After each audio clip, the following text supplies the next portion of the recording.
Hello, আসসালামু আলাইকুম viewers. আর একটি নতুন ভিডিও নিয়ে আপনাদের সামনে উপস্থিত হলাম। আজকের ভিডিওতে মূলত আমি আলোচনা করব মুরগির বাচ্চাকে সুস্থ রাখতে 1 দিন বয়স থেকে 10 দিন বয়স পর্যন্ত আপনারা কি করণীয় বা কি ওষুধ ব্যবহার করবেন।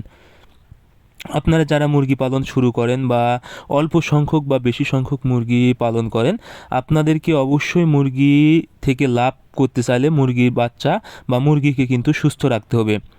আর মুরগিকে সুস্থ রাখতে চাইলে বা ভালো রেজাল্ট পেতে চাইলে অবশ্যই বাচ্চা অবস্থায় সুস্থ রাখতে হবে। কারণ আপনারা যদি বাচ্চা অবস্থায় মুরগি কোনো রোগে আক্রান্ত হয় বা ব্রুডার নিউমোনিয়া বা যে কোনো ধরনের রোগে আক্রান্ত হয়ে যায়, সেক্ষেত্রে কিন্তু পরবর্তীতে সঠিক পরিমাণ গ্রোথ আসবে না বা সঠিক ওজন আসবে না এবং সঠিক বয়সে কিন্তু আপনারা ডিম পাবেন না।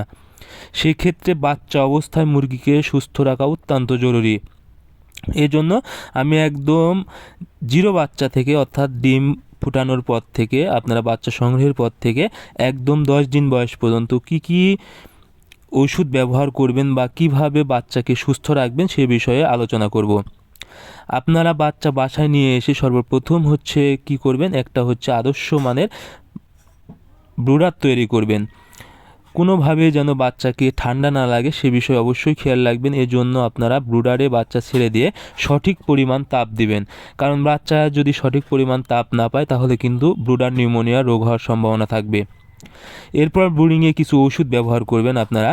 সেপা 1 যদি আপনারা বাচ্চা অল্প সংখ্যক হয় সেক্ষেত্রে অবশ্যই সেপা 1 1 গ্রাম 1 লিটার এবং নিয়োগ জেল 1 গ্রাম 1 লিটার একটানা 72 ঘন্টা।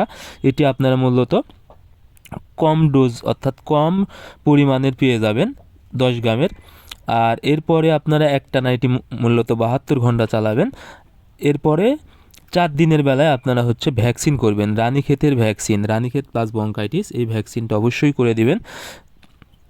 এবং 5 দিন বয়স থেকে আপনারা মূলত ভিটামিন ওষুধ ব্যবহার করবেন।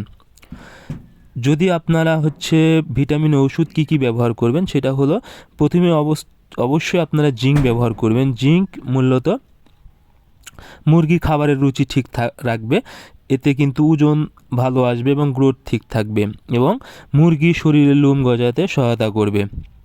এরপরে একবেলা ব্যবহার করবেন আপনারা থায়ামিন, অর্থাৎ B1 B2 B6। এই ভিটামিনটা মূলত মুরগির বাচ্চা অবস্থায় কিন্তু প্যারালাইসিস হয় বা পা অবেশ হয়ে যাওয়ার সম্ভাবনা থাকে। আপনারা যদি B1 B2 B6 3 থেকে 4 দিন ব্যবহার করেন তাহলে মুরগির প্যারালাইজ বা পা অবেশ হওয়ার সম্ভাবনাটা একদম কম থাকবে। এই জন্য আপনারা অবশ্যই এই ভিটামিনটা ব্যবহার করবেন। এরপরে একবেলা আপনারা ক্যালসিয়াম অথবা এডি যে কোনো একটা ব্যবহার করতে পারেন। এটি মূলত মুরগির গ্রোথটা ঠিক থাকবে এবং মুরগির শরীরের গ্রোথ বৃদ্ধি করতে অনেকটাই সহায়তা করবে। এরপরে আপনারা অবশ্যই 11 দিন বয়সে একটা গাম্বুরার ভ্যাকসিন আছে, গাম্বুরার ভ্যাকসিনটা আপনারা অবশ্যই করে দিবেন। কারণ গাম্বুরা ভ্যাকসিন মুরগির বাচ্চার জন্য অনেক মারাত্মক একটি রোগ। এই রোগ হলে কিন্তু আবার আপনার রানীক্ষেতের হওয়ার সম্ভাবনা থেকে যায়। এজন্য অবশ্যই কিন্তু আপনারা গাম্বুরার ভ্যাকসিনটি করে দেবেন।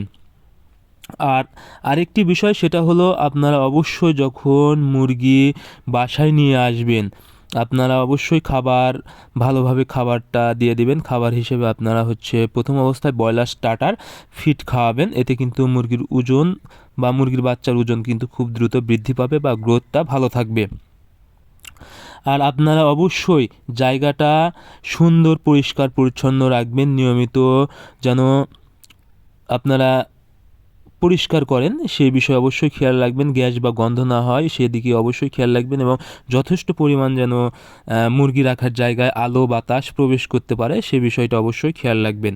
আশা করি আপনাদের মুরগির বাচ্চা সুস্থ থাকবে এবং সঠিক বয়সে সঠিক ওজনটা চলে আসবে এবং আপনারা সঠিক গ্রোথ পাবেন এবং সঠিক বয়সে ডিমের প্রোডাকশনে আসবে। এতে কিন্তু আপনারা আর্থিকভাবে অনেকটাই লাভবান হবেন। আপনারা অবশ্যই এই 1 থেকে 10 দিন বয়স পর্যন্ত আমি যা বললাম এই বিষয়গুলো লক্ষ্য রাখবেন। আমি এর পরের ভিডিওতে 11 দিন বয়স থেকে 18 দিন বয়স পর্যন্ত কি করবেন তা বিষয়ে উল্লেখ করব। ধন্যবাদ।